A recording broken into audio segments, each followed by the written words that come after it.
അലം നശ്റഹ് സൂറത്തിലാണ് ഉള്ളത്. നിങ്ങൾക്ക് എല്ലാവർക്കും ഓർമ്മ ഉണ്ടാവും. അലം നശ്റഹ് ലക സദ്റക. അതിന് തന്നെ സദ്റിൻ്റെ ഏറ്റവും വലിയ യോഗ്യത കിട്ടും. ഇൻഷിറാഹാണ് എന്നതിന് കിട്ടും. ഇൻഷിറാഹ് എന്ന് പറഞ്ഞാൽ, ഇൻഷിറാഹു സദ്ർ എന്ന് പറഞ്ഞാൽ നമുക്കതിനെ മലയാളത്തേക്ക് മനസ്സിൻ്റെ വിശാലത എന്നർത്ഥം വെക്കാം. ഇത് റഹ്മത്ത് എന്നതിൻ്റെ മറ്റൊരു പ്രയോഗമാണ്. പഠിപ്പിക്കാനുള്ള യോഗ്യത റഹ്മത്താണ് എന്ന് സ്വർഗത്തിൽ നിന്ന് ഓതണ സൂറത്തിലുണ്ട്. സ്വർഗത്തിൽ സ്വർഗാവകാശികളായ നമ്മൾ തന്നെയാണ് ഈ സ്വർഗാവകാശികൾ പറഞ്ഞിട്ട്, അല്ലാതെ അതിന് വേറെ ആൾക്കാരല്ല. സ്വർഗാവകാശികളായ നമുക്ക് സ്വർഗത്തു നിന്നൊരു പാട്ട് കേൾക്കാൻ പൂതിയാകുമെന്നാണ്. അപ്പോൾ അള്ളാഹുവിനോട് ചോദിക്കും, പഠിച്ചോനെ ഞങ്ങൾക്കൊരു പാട്ട് കേൾക്കാൻ പൂതിയാകുന്നുണ്ടല്ലോ എന്ന് പറയും. മലക്കുകളോട് പ്രകാശത്തിൻ്റെ ഒരു സ്റ്റേജ് കൊണ്ടുവരാൻ വേണ്ടി അള്ളാഹു പറയും. അങ്ങനെ മലക്കുകൾ പ്രകാശത്തിൻ്റെ ഒരു സ്റ്റേജ് കൊണ്ടുവരും.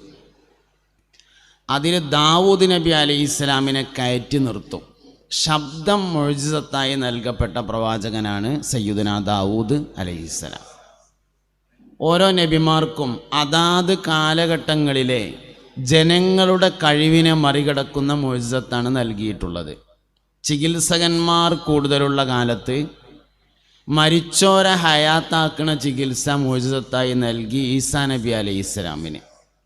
സാഹിര്യങ്ങൾ കൂടുതലുണ്ടായിരുന്ന കാലത്ത് എല്ലാ സിഹിറിനെയും നിഷ്ഫലമാക്കുന്ന വടി കൊടുത്തു മൂസ നബി അലൈഹിസ്സലാമിന്. ഖൈനാത്ത് മആസിഫ് വാദ്യോപകരണങ്ങൾ കൂടുതലുള്ള കാലത്താണ് ദാവൂദ് നബി അലൈഹിസ്സലാം വരുന്നത്. അതുകൊണ്ട് എല്ലാ വാദ്യോപകരണങ്ങളെയും മറികടക്കുന്ന ശബ്ദം സയ്യിദുനാ ദാവൂദ് നബി അലൈഹിസ്സലാമിന് അള്ളാഹു നൽകി. മഹാനവറുകൾക്ക് നൽകപ്പെട്ട വേദഗ്രന്ഥവും പാട്ടുരൂപത്തിലുള്ളതാണ്. ദാവൂദ് നബി അലൈഹിസ്സലാം വേദപാരായണം ആരംഭിച്ചാൽ പാറിക്കൊണ്ടിരിക്കുന്ന പക്ഷികൾ നിൽക്കുമായിരുന്നു എന്നാണ്. അത്രയും ആകർഷണീയമായ ശബ്ദത്തിൻ്റെ ഉടമയാണ് സയ്യിദുനാ ദാവൂദ് അലൈഹിസ്സലാം. അങ്ങനെ അല്ലാഹു സുബ്ഹാനഹു വ തആല ദാവൂദ് നബി അലൈഹിസ്സലാമിനോട് വരാൻ പറഞ്ഞിട്ട് പ്രകാശത്തിൻ്റെ സ്റ്റേജിൽ നിർത്തിയിട്ട് ഖുർആൻ ഓതാൻ പറയും. അർ-റഹ്മാനു അല്ലമൽ ഖുർആൻ ഖലഖൽ ഇൻസാന അല്ലമഹുൽ ബയാൻ അശ്ശംസു വൽ ഖമറു ബിഹുസ്ബാൻ വന്നജ്മു വശ്ശജറു യസ്ജുദാൻ വസ്സമാഅ റഫഅഹാ വവളഅൽ മീസാൻ. മനോഹരമായി പാരായണം ചെയ്യുമ്പോൾ സ്വർഗം ഇങ്ങനെ ആകെ ഇളകി മറിയുമെന്ന് ഹബീബുനാ റസൂലുള്ളാഹി സ്വല്ലല്ലാഹു അലൈഹി വസല്ലം പഠിപ്പിച്ചു. അപ്പോൾ റഹ്മാനിയത്താണ് തഅലീമിൻ്റെ ഏറ്റവും പ്രധാനപ്പെട്ട ഒരു യോഗ്യത എന്ന് പറയുന്നത്. റഹ്മാനിയത്ത് അല്ലെങ്കിൽ റഹ്മത്ത് എന്ന് പറഞ്ഞാൽ 3 കാര്യങ്ങൾ ചേർന്നതാണ്. ഒന്നാമത്തേത് ഇൽഫത്ത് എന്ന് പറയും. ഉൽഫത്ത് എന്നാണ് ശരി, പക്ഷേ ഇൽഫത്ത് എന്നാണ് സാധാരണ പ്രയോഗിച്ചു വരുന്നത്. ഒന്നാമത്തേത് ഉൽഫത്ത് എന്ന് പറയും, അല്ലെങ്കിൽ ഇൽഫത്ത് എന്ന് പറയും. രണ്ടാമത്തേത് നുസ്റത്ത് എന്ന് പറയുന്നതാണ്. മൂന്നാമത്തേത് നസീഹത്ത് എന്ന് പറയുന്നതാണ്. ഇത് 3 ചേർന്നതാണ് റഹ്മത്ത്. ഒന്ന് ഉൽഫത്ത് എന്ന് പറഞ്ഞാൽ അതിനെ മലയാളത്തിൽ മനപ്പൊരുത്തം എന്ന് പറയാം. നമ്മുടെ ജീവിതത്തിൽ നമുക്ക് ഒരുപാട് ഉസ്താദുമാർ, മാഷന്മാർ, ടീച്ചർമാരൊക്കെ ഉണ്ടായിട്ടുണ്ടാവും. പക്ഷെ ചില ആൾക്കാരെ നമുക്ക് ഓർമ്മ ഉണ്ടാവും. അത് അവരുമായി ഉൽഫത്തുള്ളത് കൊണ്ടാണ്. ഉൽഫത്തുള്ള ആൾക്കാരെയാണ് ഓർക്കുക, ഉൽഫത്തില്ലാത്തവരെ ഓർക്കാൻ പറ്റില്ല എന്നുള്ളതാണ്. അധികവും മുതിർന്ന ക്ലാസ്സിലെ ഗുരുനാഥന്മാരെയാണ് ഓർക്കുക. 1-ാം ക്ലാസ്സിലെ ബ്രഹ്മല്ലാക്കാനെ മിക്കവാറും മറന്നിട്ടുണ്ടാവും. പിന്നെ ഉമ്മാട് ചോദിക്കേണ്ടി വരും, ആരെയായിരുന്നു ഇന്ന ഒന്ന് ചേർത്തപ്പോൾ അതിലുണ്ടായിരുന്നത്. മുതിർന്ന ക്ലാസ്സിലെ ഉസ്താദന്മാരെയാണ് കൂടുതൽ ഓർക്കുക. അതിന് വേറൊരു കാരണം കൂടിയുണ്ട്. 12 വയസ്സ് കഴിഞ്ഞതിന് ശേഷമാണ് ഞാൻ ഈ പഠിക്കുന്നത് എനിക്ക് വേണ്ടിയാണ് എന്ന് ആർക്കും തോന്നുള്ളൂ എന്നാണ്. അതിൻ്റെ ശേഷം മുതിർന്ന ക്ലാസ്സുകളായിരിക്കും ഉണ്ടാവുക എന്നുള്ളതാണ് അതിൻ്റെ ഒരു കാരണം. ചില നാടുകളിലൊക്കെ പെൺകുട്ടികളെ കല്യാണത്തിന് ഉസ്താദന്മാർക്ക് തുണിയും കുപ്പായം ഉണ്ടാവും. അപ്പോൾ 1-ലെ ഉസ്താദിനല്ല കിട്ടുക, അത് 8-ൻ്റെ മേലേക്കുള്ള ഉസ്താദന്മാർക്കാണ് കിട്ടുക. കാരണം അതാണ് മനസ്സിൽ ഓർക്കുന്നത് എന്നുള്ളതാണ്. അപ്പോൾ അങ്ങനെ അവരുമായി ഉൽഫത്ത് എന്ന മനപ്പൊരുത്തം ഉണ്ടാകുമ്പോഴാണ് ആളുകളെ ഓർക്കാൻ കഴിയുന്നത്. മനപ്പൊരുത്തത്തിന് ഒരുപാട് വഴിയുണ്ട്. ആഗ്രഹത്തിനനുസരിച്ച് സംസാരിച്ചാലും മനപ്പൊരുത്തം ഉണ്ടാവും. ആളുകൾ എന്താണോ ആഗ്രഹിക്കണമെന്ന് വെച്ചാൽ അതിനനുസരിച്ച് സംസാരിച്ചാൽ. അപ്പം നമുക്കിപ്പോൾ ഇപ്പോഴത്തെ സാഹചര്യത്തിൽ ഒരു ഉദാഹരണം പറയുകയാണെങ്കിൽ, ഇപ്പം ആളുകൾ കേൾക്കണമെന്ന് ആഗ്രഹിക്കുന്ന വിഷയത്തെക്കുറിച്ച് സംസാരിക്കുക. ഇപ്പോൾ സയ്യിദുൽ ഉലമ പ്രസംഗിച്ചപ്പോൾ ഷെയ്ഖിനെ കുറിച്ച്, മുരീദിനെ കുറിച്ച്, ത്വരീഖത്തിനെ കുറിച്ചൊക്കെ പറഞ്ഞു. മഹാനവറുകളിൽ നിന്ന് ആളുകൾ കേൾക്കാൻ ആഗ്രഹിക്കുന്ന ഒരു കാര്യമാണത്. ബാക്കി ഉസ്താദ് സംസാരിച്ചപ്പോൾ മുസ്തഫ നബി സല്ലല്ലാഹു അലൈഹി വസല്ലമ തങ്ങളുടെ വിവാഹത്തെക്കുറിച്ച് ഒരുപാട് സൂചനകൾ നൽകി വളരെ ആധികാരികമായി സംസാരിച്ചു. കൂട്ടത്തിലൊരു കാര്യം ഓർമ്മ വരികയാണ്. നമ്മുടെ നാട്ടിലൊക്കെ പഴയ കാലത്ത് ഈ മൊല്ലാക്കാരുണ്ടാവും. മൊല്ലാക്കാർ പിന്നെ പാരമ്പര്യമായിട്ടാണ് നമ്മളൊക്കെ നാട്ടിൽ അധികവും മൊല്ലാക്കാരുണ്ടാകുക. ഇപ്പൊക്കെ അത് മാറിയിട്ടുണ്ട്. മുമ്പ് ഖത്തീബന്മാരും മൊല്ലാക്കാരൊക്കെ പാരമ്പര്യമായിട്ട് വാപ്പ മൊല്ലാക്കായിരുന്നു, പിന്നെ കൂട്ടത്തിൽ വലിയ മകൻ മൊല്ലാക്ക ആവാനുള്ളതാണ് എന്നുള്ള നിലയിൽ ആദ്യം തന്നെ മൂപ്പര് കുറച്ച് പഠിച്ചു. അങ്ങനെയൊക്കെയാണ്, അല്ലാതെ വെറുതെ മൊല്ലാക്കായതല്ല. അങ്ങനെ പാരമ്പര്യമായിട്ട് മൂപ്പർക്ക് മൊല്ലാക്ക സ്ഥാനം കിട്ടി. അങ്ങനെ മൊല്ലാക്കാരെ കയ്യിലൊക്കെ ഒരു വടി ഉണ്ടാവും. ഇങ്ങനെ ഒരു 40 വയസ്സ് കഴിഞ്ഞാൽ പിന്നെ ഒരു വടി നല്ലതാണ് എന്നാണ്. അമ്പിയാക്കയുടെ പാരമ്പര്യത്തിലൊക്കെ വടി ഉണ്ട്. മൂസ നബി അലൈഹി ഇസ്ലാമിൻ്റെ കയ്യിലൊരു വടി ഉണ്ടായിരുന്നത് ഷുഐബ് നബി അലൈഹി ഇസ്ലാമിൽ നിന്ന് കിട്ടിയതാണ്. അമ്മോഷൻ കൊടുത്തതാണ്. അമ്മോഷൻ അത് പാരമ്പര്യമായിട്ട് വന്നതാണ്. മൂസ നബി അലൈഹി ഇസ്ലാം ഷുഐബ് നബി അലൈഹി ഇസ്ലാമിൻ്റെ നാട്ടിൽ വന്ന് കല്യാണം കഴിച്ചപ്പോൾ മഹർ കൊടുക്കാനൊന്നും ഇല്ലാത്തതുകൊണ്ട് ആടിന് നോക്കൽ മഹറായി നിശ്ചയിച്ചിട്ട് അങ്ങനെയാണ് ആടിന് നോക്കാൻ പോകുന്നത്. കഥ ഇപ്പം നിങ്ങളോട് പറയേണ്ടതല്ലോ, അതുകൊണ്ട് കാര്യം മാത്രം പറയാം.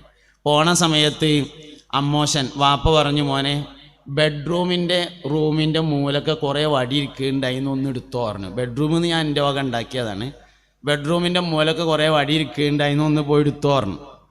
അങ്ങനെ മൂസാ നബി അലൈഹി സ്വലാം അങ്ങനെ പോയിട്ട് ബെഡ്റൂമിൻ്റെ മൂലക്കുന്ന് ഒരു വടി എടുത്തിട്ട് കൊടുത്തിട്ട് വാപ്പാക്ക് കാണിച്ചു കൊടുത്തിട്ട് ചോദിച്ചു, ഉപ്പ ഞാൻ ഇത് എടുക്കട്ടെ എന്ന് ചോദിച്ചു. ഷുഐബ് നബി പറഞ്ഞു, മോനെ അത് എടുക്കണ്ട, അതവിടെ കൊണ്ടുവച്ചിട്ട് വേറൊന്നും എടുത്തോ പറഞ്ഞു. മൂസാ നബി അലൈഹി സ്വലാം അത് അവിടെ കൊണ്ടുവച്ച് വേറൊരു വടി എടുത്ത് വന്നിട്ട് ഷുഐബ് നബിനോട് ചോദിച്ചു, എന്നപ്പം ഞാൻ ഇത് കൊണ്ടോട്ടെ എന്ന് ചോദിച്ചു. അപ്പോൾ ഷുഐബ് നബി നോക്കുമ്പോൾ അത് നേരത്തെ കൊടുന്ന ആ വടി തന്നെയായിരുന്നു. അപ്പോൾ മൂപ്പർ പറഞ്ഞു, മോനെ അതവിടെ കൊണ്ടുവച്ചിട്ട് വേറൊരു വടി എടുത്തു പറഞ്ഞു. അങ്ങനെ അതവിടെ കൊണ്ടുവച്ച് വേറൊരു വടി എടുത്ത് വന്നിട്ട് ചോദിച്ചു, വാപ്പ ഞാൻ ഇത് കൊണ്ടോട്ടെ എന്ന് ചോദിച്ചു. നോക്കുമ്പോൾ അത് പഴയ വടി തന്നെ, നെഞ്ഞിച്ചെടുത്തു പറഞ്ഞു. അങ്ങനെ കിട്ടിയതാണ് ആ വടി. മുൻകാല പിതാക്കന്മാരിൽ നിന്ന് അനന്തരമായി കൈമാറി വന്നതായിരുന്നു ആ വടി എന്ന് കാണാം. അപ്പം അമ്പിയാക്കളുടെ പാരമ്പര്യത്തിലൊക്കെ ഒരു കയ്യിലൊരു വടി ഉണ്ട് എന്നുള്ളത് കാണാൻ വേണ്ടി പറ്റും. അപ്പോൾ മൊല്ലാക്കാർക്കൊക്കെ കയ്യിലൊരു വടി ഉണ്ടായിരുന്നു. അങ്ങനെ അസറസ്കാരം കഴിഞ്ഞിട്ട് മൊല്ലാക്ക ആ വടിയും കുത്തിങ്ങാണ്ട് പേരേക്ക് പോകാൻ വേണ്ടി ഇങ്ങനെ ഇറങ്ങിയാൽ ആ വടി ഇങ്ങനെ ഒരു പ്രത്യേക അകലത്തിൽ ഇങ്ങനെ കുത്തുമ്പോൾ അതിനൊരു ട്യൂണുണ്ടാവും. പ്രത്യേക അകലത്തിൽ ഇങ്ങനെ കുത്തിയാൽ അതിനൊരു ട്യൂണുണ്ടാവും. ഈ ട്യൂണ് എല്ലാവർക്കും ഇഷ്ടമാണ് എന്നാണ്. താളം എന്നതിന് മലയാളത്തിൽ പറയും. അടുക്കളയിൽ നിന്ന് സ്പൂണ് വീണാൽ യുദ്ധം ഉണ്ടാക്കണ നമ്മൾ ട്രെയിനിൽ റിസർവേഷൻ ടിക്കറ്റ് എടുത്തിട്ട് ഉറങ്ങും. ട്രെയിനിലെ സംഗതി ഇരുമ്പും കൂട്ടിമുട്ടാണല്ലോ ചെയ്യണത്. പക്ഷെ അവിടെ നമുക്ക് തിരുവനന്തപുരത്തേക്ക് പോകാൻ ഉറങ്ങാൻ പറ്റിയ ടിക്കറ്റ് ഇല്ലെങ്കിൽ അള്ളാഹ് പോകാൻ കഴിയൂല അറിയും. എന്നാൽ അടുക്കളയിൽ സ്പൂണ് വീണതിന് നമ്മൾ യുദ്ധം ഉണ്ടാക്കും. എന്തുകൊണ്ട് സ്പൂണ് വീണുമ്പോൾ യുദ്ധം ഉണ്ടാകുന്നു, ട്രെയിനിൽ റിസർവേഷൻ ടിക്കറ്റ് എടുത്തുകൊണ്ട് ഉറങ്ങുന്നു എന്ന് ചോദിച്ചാൽ അതിൻ്റെ ഉത്തരം ട്രെയിനിൽ ഇരുമ്പും കൂട്ടുമുട്ടുകയാണെങ്കിലും അതൊരു താളത്തിനനുസരിച്ചാണ് എന്നതാണ്. അതില്ലെങ്കിൽ താളം തെറ്റും, സദറിനും തെറ്റും, ബാക്കിയുള്ളവർക്കും തെറ്റും, എല്ലാവർക്കും തെറ്റും. അപ്പോൾ എല്ലാത്തിനും ഒരു ക്രമം ഉണ്ടായിരിക്കണം, അല്ലെങ്കിൽ അക്രമമാവും. ആ ക്രമം അനുസരിച്ച് ഇങ്ങനെ പോകുമ്പോഴാണ് അതതിൻ്റെ താളം അനുസരിച്ച് പോകുന്നത്. അപ്പം മൊല്ലാക്കാക്ക് ഇങ്ങനെ വടി കുത്തുമ്പോൾ അതിനൊരു താളം ഉണ്ടാവും. ഈ താളം ഇങ്ങനെ കേട്ടാൽ പീഡിയക്കൊലയുമേ ചായ ഒടിച്ചിട്ട് തുണി മടക്കി കുത്തിങ്ങാണ്ട് ഇരിക്കുന്ന കുറേ ആൾക്കാരുണ്ടാവും. ഓലൊക്കെ ആ മൊല്ലാക്ക വരുന്നുണ്ട് പറഞ്ഞാൽ ഇങ്ങനെ നീച്ചിക്കും. പിന്നെ മൊല്ലാക്ക അവിടുന്ന് പാസ് ചെയ്ത് പോയതിൻ്റെ ശേഷമാണ് പിന്നെ ഓല അവിടെ ഇരിക്കണത്. അപ്പം നമുക്കിങ്ങനെ തോന്നുകയാണ് ഇന്നത്തെ മനുഷ്യന്മാരൊക്കെ പറ്റ മോശമായി, മൊല്ലാക്കാനല്ല മൂലേരെ കണ്ടാലും നീച്ചിക്കണില്ല എന്ന് നമുക്ക് തോന്നുകയാണ്. സത്യത്തിൽ ബഹുമാനിക്കപ്പെടേണ്ട യോഗ്യത ഒരാൾക്കുണ്ടെങ്കിൽ അയാളെ കണ്ടാൽ ബഹുമാനിക്കാതിരിക്കാൻ കഴിയില്ല എന്നാണ്. അർഹതക്കാണ് എപ്പോഴും അംഗീകാരമുള്ളത്. ഇവിടെ ബാക്കി ഉസ്താദ് സംസാരിച്ചു പോയി. സമസ്ത കേരള ജമിയത്തുൽ ഉലമ ഒരാൾക്ക് അംഗീകാരം കൊടുത്തു എന്ന് പറഞ്ഞാൽ അതെന്തെങ്കിലും ഒരു ഗുണത്തിൻ്റെ അടിസ്ഥാനത്തിലായിരിക്കും എന്ന് നമ്മൾ മനസ്സിലാക്കണം. സമസ്തയുടെ അംഗീകാരം എന്ന് പറഞ്ഞാൽ ഒരു വലിയ അംഗീകാരം തന്നെയാണ്. കൂട്ടത്തിൽ ഞാൻ പറഞ്ഞു എന്നേ ഉള്ളൂ, അർഹതക്കാണ് എപ്പോഴും അംഗീകാരമുള്ളത്. അപ്പം നമ്മൾ ആൾക്കാർ ബഹുമാനിക്കണില്ലെങ്കിൽ നാട്ടുകാർ കേടുന്നതല്ല, ഞമ്മക്കെന്തോ പറ്റിയതാണ് എന്ന തിരിച്ചറിവിൽ നിന്നാണ് നമ്മൾ പ്രവർത്തിക്കേണ്ടത് എന്ന് പറയാൻ ഒരു സാന്ദർഭികമായ ഒരു വിഷയം ഞാൻ ഉപയോഗപ്പെടുത്തി എന്നാണുള്ളത്. അപ്പം മുഅ്മിനീങ്ങളെ 3 കാര്യങ്ങളാണ്. ഒന്നാമത്തേത് ഇൽഫത്ത് എന്ന് പറയുന്നത്. ഇൽഫത്ത് എന്ന് പറഞ്ഞാൽ അതിന് മനപ്പൊരുത്തം എന്ന് പറയും. അപ്പം നമ്മൾ ശിഷ്യന്മാരുമായി, നമ്മുടെ കീഴിലുള്ള ജോലിക്കാരുമായി നമുക്കൊരു മനപ്പൊരുത്തമുണ്ടായിരിക്കണം. മനപ്പൊരുത്തം ഉണ്ടാക്കാൻ ഒരുപാട് വഴികളുണ്ട് എന്ന് ഞാൻ പറഞ്ഞു. അതിൽ ഒന്നാമത്തെ വഴി താല്പര്യത്തിനനുസരിച്ച് സംസാരിക്കുക. നേതാവ് എന്ന് പറഞ്ഞാൽ പ്രവർത്തനം ചെയ്യുന്നവനല്ല, ചെയ്യിക്കുന്നവനാണ്. ഒരു കാര്യം ചെയ്യണ ആളല്ല നേതാവ്, ചെയ്യിക്കുന്ന ആൾക്കാണ് നേതാവ് എന്ന് പറയുന്നത്. ചെയ്യുന്നതിലല്ല വിജയിക്കേണ്ടത്, നേതാക്കന്മാർ ചെയ്യിക്കുന്നതിൽ വിജയിക്കണം, അവിടെയാണ്. അപ്പം എങ്ങനെ ചെയ്യിക്കുന്നതിൽ വിജയിക്കാൻ പറ്റാം? ചെയ്യിക്കുന്നതിൽ വിജയിക്കാൻ പറ്റണമെങ്കിൽ തീരുമാനത്തിൻ്റെ പ്രഖ്യാപനമായിരിക്കണം അയാൾ നടപ്പിൽ വരുത്തുന്നത്. കൂടിയാലോചിച്ചതിന് ശേഷം എടുക്കുന്ന തീരുമാനത്തിൻ്റെ പ്രഖ്യാപനമാണ് നടത്തുന്നതെങ്കിൽ ചെയ്യിക്കാൻ പറ്റും. അല്ലാതെ നിർദ്ദേശങ്ങൾ ആർക്കും ഇഷ്ടമല്ല, ഒരു മനുഷ്യനും നിർദ്ദേശം ഇഷ്ടമല്ല. തീരുമാനങ്ങളുടെ പ്രഖ്യാപനങ്ങളാണ് എല്ലാവർക്കും ഇഷ്ടമുള്ളത്. അപ്പോൾ ഉദാഹരണമായിട്ട് പറയുകയാണെങ്കിൽ നമ്മളൊരു കാര്യം, കുട്ടികൾ മദ്രസയിലെ കുട്ടികൾ അധികവും തൊപ്പിടാതെയാണ് വരുന്നത്. അപ്പോൾ എല്ലാ കുട്ടികളെ കൊണ്ടും നമുക്ക് തൊപ്പിടിക്കേണ്ടതുണ്ട്. അപ്പോൾ നമ്മൾ സ്റ്റാഫ് വിളിച്ചു, സ്റ്റാഫിലൊരു തീരുമാനം എടുത്തു. ആ തീരുമാനം പ്രഖ്യാപിക്കലിനെയാണ് എല്ലാവരും ഇഷ്ടപ്പെടുക. അല്ലാതെ സ്റ്റാഫ് വിളിക്കാതെയും ചർച്ച ചെയ്യാതെയും അടിച്ചേൽപ്പിക്കുന്ന നിർദ്ദേശങ്ങൾ എന്ന് പറയുന്നത് ആർക്കും താല്പര്യമില്ലാത്തതാണ്. എത്ര നല്ല കാര്യമായിട്ടും കാര്യമില്ല, നിർദ്ദേശം എത്ര നല്ലതായിട്ടും കാര്യമില്ല എന്നാണ്. അതിനാണ് നമ്മൾ മുഷാവറ എന്ന് പറയുന്നത്, കൂടിയാലോചന എന്ന് പറയുന്നത്. അപ്പോൾ നമ്മൾ എടുക്കുന്ന തീരുമാനങ്ങൾ കൂടിയാലോചനകൾക്ക് ശേഷമാകുമ്പോൾ മനപ്പൊരുത്തമുണ്ടാവും. അപ്പോൾ ഒന്നാമത്തത് ഇൽഫത്താണ്. ഇൽഫത്തിന് ഒരുപാട് മാർഗങ്ങളുണ്ട് എന്ന് നമ്മൾ പറഞ്ഞു. ഈ ബൈത്തുകൾ, പാട്ടുകൾ, അങ്ങനെയുള്ളതൊക്കെ ഇൽഫത്തിൻ്റെ വഴികളാണ്. അപ്പോൾ നമ്മൾ കിതാബുകളുടെ ഇടയിൽ, പിന്നെ തസൗഫിൻ്റെ കിതാബിൽ പ്രത്യേകിച്ചും ബൈത്തുകളുണ്ടാവും. അപ്പോൾ ഒരുമിച്ച് ചൊല്ലുക, ഒരുമിച്ച് ഫാത്തിഹ ഓതുക.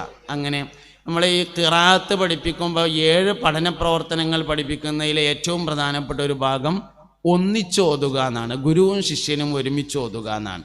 ഇൽഫത്തുണ്ടാവും, മനപ്പൊരുത്തം ഉണ്ടാവും എന്നാണ് ഒരുമിച്ച് ചെയ്താൽ. അപ്പോൾ അടിച്ചേൽപ്പിക്കുന്ന പഠനമാക്കാതെ ശരിക്കും പഠിപ്പിക്കുക എന്ന് പറഞ്ഞാൽ പഠിക്കാൻ സഹായിക്കുക എന്നാണ് അതിൻ്റെ അർത്ഥം. പഠിപ്പിക്കാൻ ശരിക്കും കഴിയില്ല. അയാൾക്ക് സ്വയമായി പഠിക്കാനേ കഴിയുള്ളൂ, അതിന് വേറെ ആൾക്ക് സഹായിക്കാനേ കഴിയുള്ളൂ. ഞാനിങ്ങനെ എനിക്ക് ഒരു കാര്യം നിങ്ങളെ പഠിപ്പിക്കാൻ കഴിയില്ല, നിങ്ങൾ സ്വന്തമായിട്ട് പഠിക്കുകയാണ്, അതിന് ഞാൻ സഹായം ചെയ്യും. അപ്പോൾ പഠിപ്പിക്കാൻ കഴിയില്ല, പഠിക്കാൻ സഹായിക്കാനാണ് കഴിയുക. ഖുർആൻ പഠിപ്പിക്കലിനെ പറ്റി പറയുമ്പോൾ പറയലുണ്ട്, സാധാരണ ഒരായത്ത് മുഴുവനായി ഓതി കൊടുത്തുങ്ങാണ്ട് അതേമാതിരി ഓതിപ്പിക്കാൻ പറ്റില്ല. അത് പഠിപ്പിക്കാനുള്ള ശ്രമമാണ്. ആ കുട്ടി മുഴുവനായും ഓതണം. അപ്പോൾ അതിനെന്ത് വേണം? തല ഒന്ന് തുടങ്ങി കൊടുക്കണം, അവസാനത്തേക്ക് എത്തുമ്പോൾ അവന് പിടുത്തം വിടും, അപ്പോൾ അവസാനം കൂടി കൊടുക്കണം. അങ്ങനെയാണ്. അതാണ് പഠിക്കാൻ സഹായിക്കുക എന്ന് പറയുന്നത്. ഒരിക്കലും പഠിപ്പിക്കൽ നടക്കൂല, പഠിക്കാൻ സഹായിക്കലാണ് യഥാർത്ഥത്തിൽ നടക്കുന്നത്. ഈ സഹായം നമ്മുടെ ഭാഗത്തു നിന്നുണ്ടെങ്കിൽ മനപ്പൊരുത്തമുണ്ടാകും എന്നതാണ്.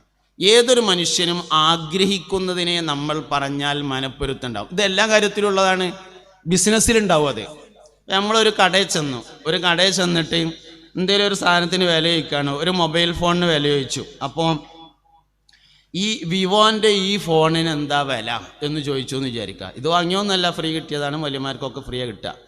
ഈ വിവോൻ്റെ ഈ ഫോണിന് എന്താ വില എന്ന് ചോദിച്ചു എന്ന് വിചാരിക്കുക ഒരു കടയിൽ ചെന്നിട്ട്.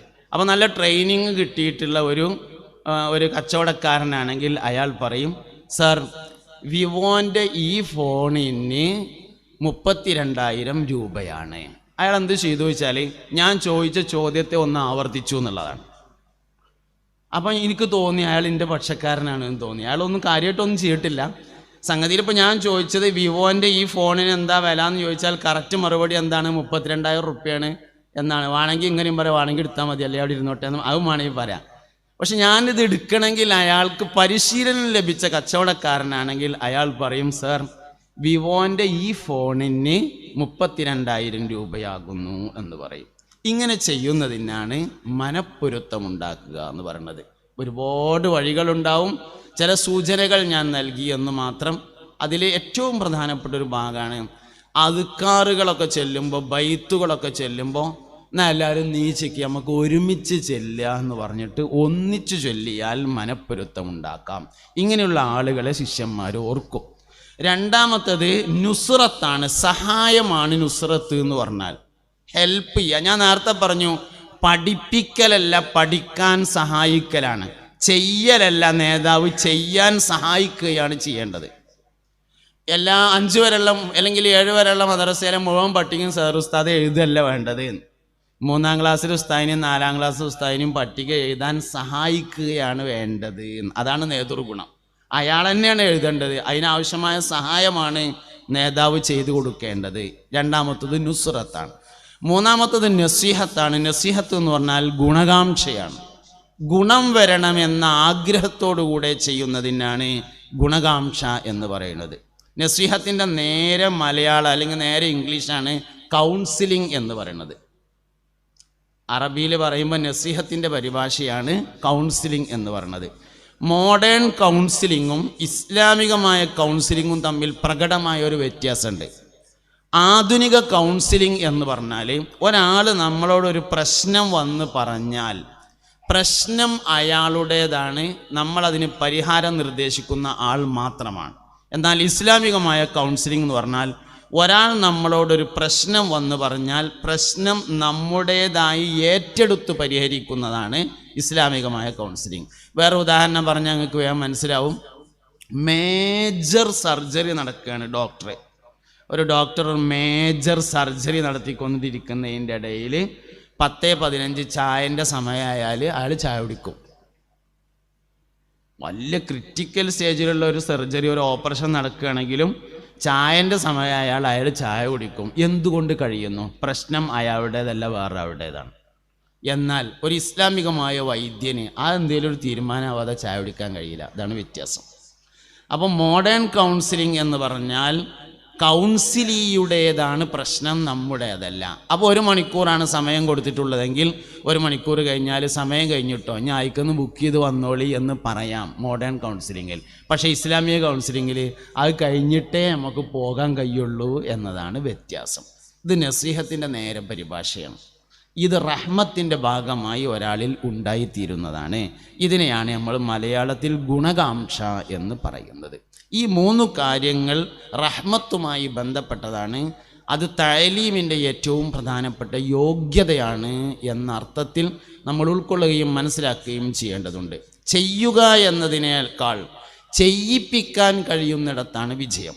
ഞാൻ വിഷയം ചുരുക്കുന്നതിൻ്റെ ഭാഗമായിട്ട് 4 നേതാക്കന്മാരെ പരിചയപ്പെടുത്തുകയാണ്.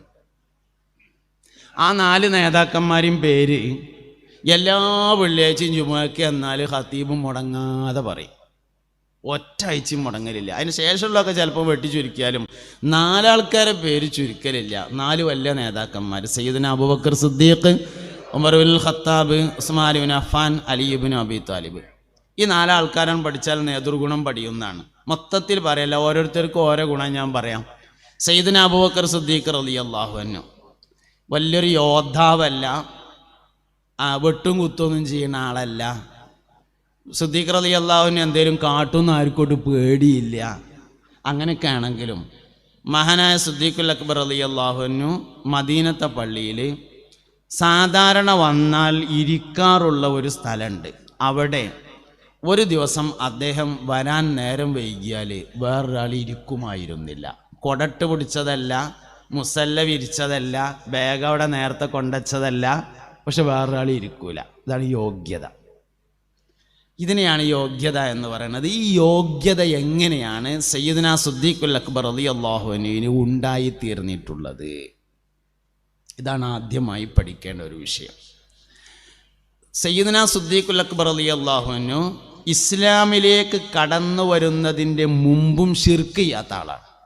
അപൂർവം ആളുകളാണ് അങ്ങനെയുള്ളത്. മുഹമ്മദ് നബി സല്ലല്ലാഹു അലൈഹി വസല്ലം തങ്ങൾക്ക് 40 വയസ്സിലാണ് നുബുവത്ത് കിട്ടിയത്.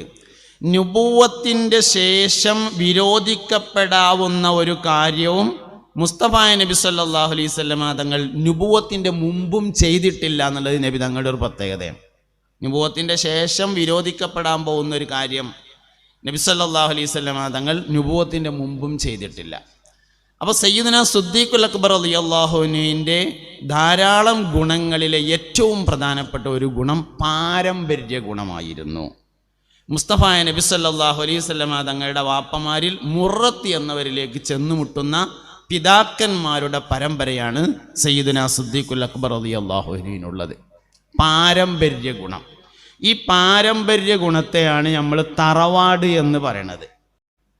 പൂക്കോയ തങ്ങളൊക്കെ അള്ളാഹു അവരുടെ ദർജ ഉയർത്തട്ടെ, യാത്ര പോകുമ്പോൾ കൂടെ കൊണ്ടുനടക്കും. ആരിലൊക്കെ തറവാട്ടുകാരെയാണ് കൊണ്ടുനടക്കുക.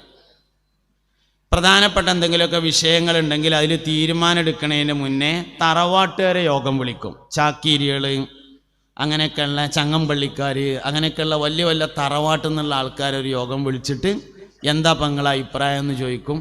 അങ്ങനെ അഭിപ്രായം ചോദിച്ചതിന് ശേഷം തീരുമാനം പറയും. അതെന്തിനാ തറവാട്ടുകാരെ വിളിക്കണത്? തറവാട്ടുകാരൻ തറവാടിത്തമുള്ള അഭിപ്രായമാണ് പറയുക. അതാണ് കാരണം. അതാണ് പാരമ്പര്യ ഗുണം എന്ന് പറയുന്നത്. അത് വലിയൊരു ഗുണമാണ്. പിന്നെ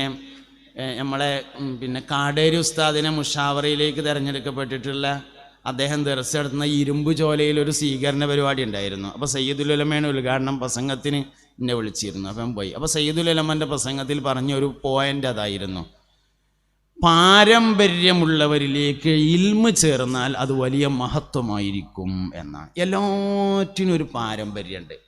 ഇൽമിൻ്റെ പാരമ്പര്യമുള്ളവരിലേക്ക് ഇൽമ് ചേർന്നാൽ അത് വലിയൊരു മഹത്താണ്. അപ്പോൾ കാടേരി ഉസ്താദിൻ്റെ കുടുംബം ആലിമീങ്ങളുടെ പാരമ്പര്യമുള്ള കുടുംബമാണ്. അതിലേക്ക് ഇൽമ് ചേർന്നപ്പോൾ വലിയ മഹത്വമായി. ഇൽമും സിയാദത്തും ഒരാളിൽ സംഗമിച്ചാൽ അത് രണ്ടാമത്തെ വലിയൊരു മഹത്വമാണ്. ഒരാൾ നേതാവുമായി അയാൾ ആലിമുമായി എന്നത് വലിയൊരു മഹത്വമാണ്. ഇൽമും സിയാദത്തും എങ്ങനെ വായിക്കാം? സയ്യിദായ ആൾ ആലിമും കൂടി ആയാൽ വലിയ മഹത്വമായി എന്ന തരത്തിലും അതിനെ വായിക്കാൻ വേണ്ടി പറ്റും. ഇൽമും സിയാദത്തും ഒരാളിൽ ഒരുമിച്ച് കൂടിയാൽ അത് വലിയൊരു മഹത്വമാവും. സയ്യിദുൽ ഉലമ അന്ന് പ്രസംഗിച്ച ഒരു പ്രസംഗം സാന്ദർഭികമായി ഇപ്പോൾ ഓർത്തു പോവുകയാണ്. അപ്പോൾ സയ്യിദുനാ സിദ്ദീഖുൽ അക്ബർ റളിയല്ലാഹു അൻഹുവിനുണ്ടായിരുന്നത് ഒരു പാരമ്പര്യ ഗുണമായിരുന്നു. ബഹുമാനിക്കപ്പെടേണ്ട അർഹത, യോഗ്യത അദ്ദേഹത്തിനുണ്ട് എന്നതുകൊണ്ട് തന്നെ ശരിക്കും സിദ്ദീഖ് റളിയല്ലാഹു അൻഹുവിൻ്റെ ഫോട്ടോ നമ്മൾ എടുത്തു നോക്കിയാൽ, സിദ്ദീഖ് റളിയല്ലാഹു അൻഹുവിൻ്റെ ഫോട്ടോ എടുക്കുക. ഇങ്ങനെ തടിയില്ലാതെ നീണ്ടിട്ട് നെറ്റിത്തടം അല്പം മുൻവശത്തേക്ക് നിൽക്കുന്ന, കണ്ണ് കുഴിയിൽ പോയ, വെളുത്ത താടിയുള്ള, നീണ്ട താടിയുള്ള ഒരു വെള്ള ശരീരമുള്ള പ്രകൃതക്കാരനാണ് സയ്യിദുനാ അബൂബക്കർ സിദ്ദീഖ് റളിയല്ലാഹു അൻഹു. വേണമെങ്കിൽ നമുക്ക് ഫോട്ടോ എടുത്താൽ കിട്ടും, അതിൻ്റെ പിക്ചർ എടുത്താൽ മതി. എങ്ങനെ? തടിയില്ലാതെ നീണ്ടിട്ട് നെറ്റിത്തട അല്പം മുൻവശത്തേക്ക് വന്ന് കണ്ണ് കുഴിയിൽ പോയി വെളുത്ത ശരീരപ്രകൃതമുള്ള നീണ്ട താടി വെച്ച ഒരാൾ സയ്യിദുനാ അബൂബക്കർ സിദ്ദീഖ് റളിയല്ലാഹു അൻഹു. പക്ഷേ വാക്കുകൾക്ക് വലിയ ശക്തിയാണ്. സിദ്ദീഖ് ഒരു തീരുമാനമാണ് പറഞ്ഞാൽ അതിൻ്റെ അപ്പുറത്തേക്ക് ആരും പറയില്ല. നബി സല്ലല്ലാഹു അലൈഹി വസല്ലം തങ്ങൾ വഫാത്താകുന്ന സമയത്ത് ഉസാമത്ത് ബിൻ സെയ്ദ് റളിയല്ലാഹു അൻഹുവിൻ്റെ നേതൃത്വത്തിലുള്ള ഒരു സംഘത്തെ യുദ്ധത്തിന് വേണ്ടി നിയോഗിച്ചിരുന്നു. സാമാന്യം ചെറിയ കുട്ടിയാണ് സയ്യിദുനാ ഉസാമ റളിയല്ലാഹു അൻഹു. മുസ്തഫ നബി സല്ലല്ലാഹു അലൈഹി വസല്ലം തങ്ങളുടെ വളർത്തുപുത്രനായ സെയ്ദ് ബിൻ ഹാരിസ റളിയല്ലാഹു അൻഹുവിൻ്റെ മകനാണ് സയ്യിദുനാ ഉസാമ റളിയല്ലാഹു അൻഹു. അപ്പോൾ ചെറുപ്പക്കാരനാണ്.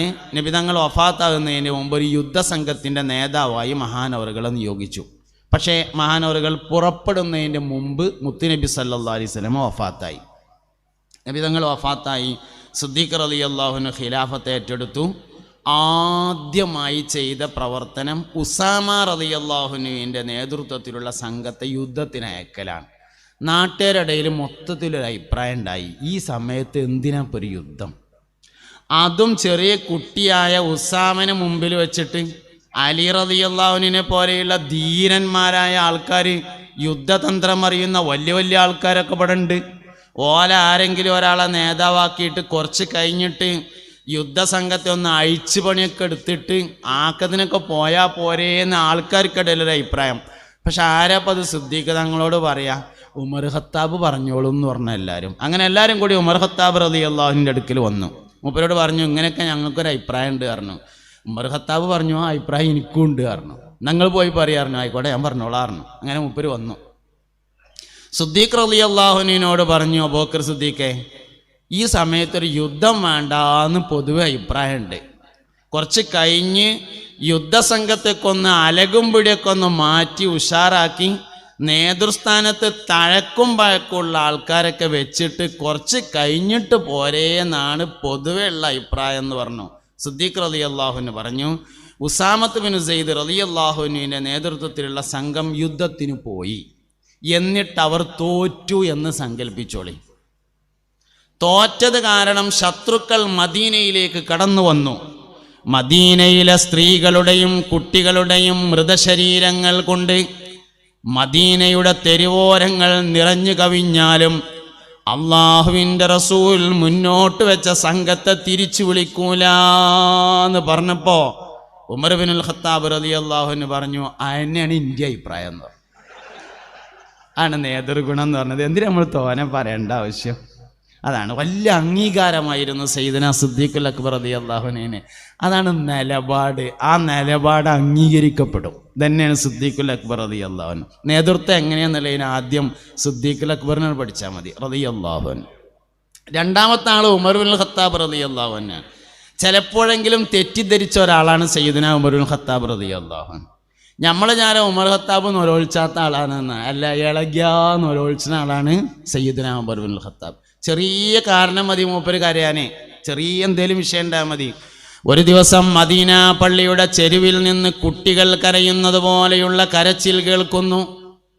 സഹാബത്ത് ഓടിച്ചെന്ന് നോക്കുമ്പോൾ അമീറുൽ മുഅ്മിനീൻ ഉമർ ഇബ്നുൽ ഖത്താബാണ്. തലയിൽ കൈ ഇങ്ങനെ കെട്ടിയിട്ടാണ് നൊലോളി. തലയിൽ ഇങ്ങനെ കൈ വെച്ചിട്ടുണ്ട്. ഭയങ്കര കുട്ടികൾ കരയും പോലത്തെ കരച്ചിൽ. സഹാബത്ത് ചോദിച്ചു, അല്ലയോ അമീറുൽ മുഅ്മിനീൻ? അമീറുൽ മുഅ്മിനീൻ എന്ന് ആദ്യമായി വിളിക്കപ്പെട്ട ആളാണ് ഉമർ ഇബ്നുൽ ഖത്താബ്. അതിൻ്റെ മുമ്പ് ഖലീഫ എന്നാണ് വിളിച്ചിരുന്നത്. സിദ്ദീഖ് റളിയല്ലാഹു അൻഹുവിനെ ഖലീഫ എന്ന് വിളിച്ചു. ഉമർ ഇബ്നുൽ ഖത്താബ് റളിയല്ലാഹു അൻഹു ആയപ്പോൾ ഖലീഫത്തു റസൂലില്ല, രണ്ട് ഖലീഫ പറയേണ്ടി വന്നു. അപ്പോൾ പിന്നെ എന്നാൽ ഞാൻ മാറ്റിയിട്ട് ചുരുക്കാൻ തീരുമാനിച്ചിട്ട് അങ്ങനെ വിളിച്ചതാണ് അമീറുൽ മുഅ്മിനീൻ എന്ന പേര്. സിദ്ദീഖ് റളിയല്ലാഹു അൻഹുവിനെ ഖലീഫ എന്ന് വിളിച്ചു. ഉമർ ഇബ്നുൽ ഖത്താബ് റളിയല്ലാഹു അൻഹുവിനെയാണ് ആദ്യമായി അമീറുൽ മുഅ്മിനീൻ എന്ന് പേര് വിളിക്കപ്പെട്ട ആള്. അപ്പോൾ പള്ളിൻ്റെ ചെരുവെന്ന് ഒരു കരച്ചിൽ. സഹാബത്ത് ചോദിച്ചു, എന്താന്ന് വിളിക്കണമെന്ന് ചോദിച്ചു. അതിൽ കൈ ഇങ്ങനെ കാണിച്ചു കൊടുത്ത് ഇങ്ങോട്ട് നോക്കി പറഞ്ഞു, ഒരു ഗോതമ്പിൻ്റെ മണിയുണ്ട് കയ്യിൽ, ഒറ്റ ഗോതമ്പിൻ്റെ മണി. സക്കാത്തിൻ്റെ മുതൽ സൂക്ഷിക്കാൻ വേണ്ടി മുസ്ലിം ഉമ്മത്ത് എന്നെ ഏൽപ്പിച്ചിട്ട് അതിൽപ്പെട്ട ഒരു ഗോതമ്പിൻ്റെ മണിയാണല്ലോ ഈ നഷ്ടപ്പെട്ടത്. നാളെ അള്ളാഹുവിൻ്റെ കോടതിയിൽ വരുമ്പോൾ ഉമറേ, മുഅ്മിനീങ്ങൾ നിന്നെ സൂക്ഷിക്കാൻ വേണ്ടി ഏൽപ്പിച്ച അമാനത്ത് ഇவ்விധം നീ എന്തുകൊണ്ടാണ് നഷ്ടപ്പെടുത്തിയത് എന്ന് ചോദിച്ചാൽ ഞാൻ അതിന് എന്താണ് മറുപടി പറയുക എന്നാലോചിച്ച് കരഞ്ഞതാണെന്ന് സയ്യിദുനാ അമീറുൽ മുഅ്മിനീൻ ഉമർ ഇബ്നുൽ ഖത്താബ്. രണ്ടു തരം ബോധങ്ങളുണ്ട് എന്നാണ്. ഒന്ന് അധികാരബോധം, മറ്റൊന്ന് അവകാശബോധം. അവകാശബോധം കൊണ്ട് ഒരു കാര്യമില്ല, അധികാരബോധം കൊണ്ടാണ് കാര്യമുള്ളത്. വാപ്പാക്ക് തോന്നുകയാണ് എനിക്ക് 3 ആൺകുട്ടികളുണ്ട്, ഓലൊക്കെ എന്നെ കാര്യമായി സഹായിക്കേണ്ടവരാണ് എന്ന് തോന്നിയാൽ അതിന് അവകാശബോധം എന്നാ പറയാം.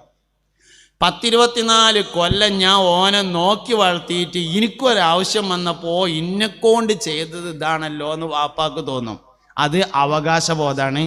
24 കൊല്ലം നോക്കിയതിന് ഓൻ കാര്യമായിട്ട് എന്തോ ഇങ്ങോട്ട് ചെയ്തു തരാണ്ട് അതൊന്നും ചെയ്തിട്ടില്ല, എനിക്കെന്തോ അവകാശം കിട്ടാനുണ്ട് എന്നുള്ള ബോധം ഒരു കാര്യമില്ല. പഠിച്ചോനെ 24 കൊല്ലം ഓനെ നോക്കാനുള്ള അവസരം എനിക്കുണ്ടായിട്ട് നോക്കിയത് ശരിയായില്ലേ എന്നാലോചിക്കലാണ് അധികാരബോധം. അതുകൊണ്ടാണ് കാര്യമുള്ളത്. ഞാൻ ആരാണ് എന്ന തിരിച്ചറിവുകൊണ്ടേ കാര്യമുള്ളൂ, നിങ്ങൾ ആരാണ് എന്ന തിരിച്ചറിവ് കൊണ്ടല്ല കാര്യമുള്ളത്. അപ്പോൾ സദറിന് ഞാൻ സദറാണ് എന്നുള്ള ബോധം ഉണ്ടായിരിക്കണം. ഞാൻ കുറേ കാര്യങ്ങൾ അങ്ങോട്ട് ചെയ്യാനുണ്ട് എന്നതിനെയാണ് അധികാരബോധം എന്ന് പറഞ്ഞത്. എൻ്റെ സ്റ്റാഫുകൾ എനിക്ക് കുറേ ഇങ്ങോട്ട് തരാനുണ്ട് എന്നുള്ള ബോധത്തെ അവകാശബോധം എന്നാ പറയുക. യാതൊരു കാര്യം അതുകൊണ്ടില്ല, അധികാരബോധം കൊണ്ടാണ്. ഇതാണ് ഉമർ ഖത്താബിൻ്റെ ബോധം.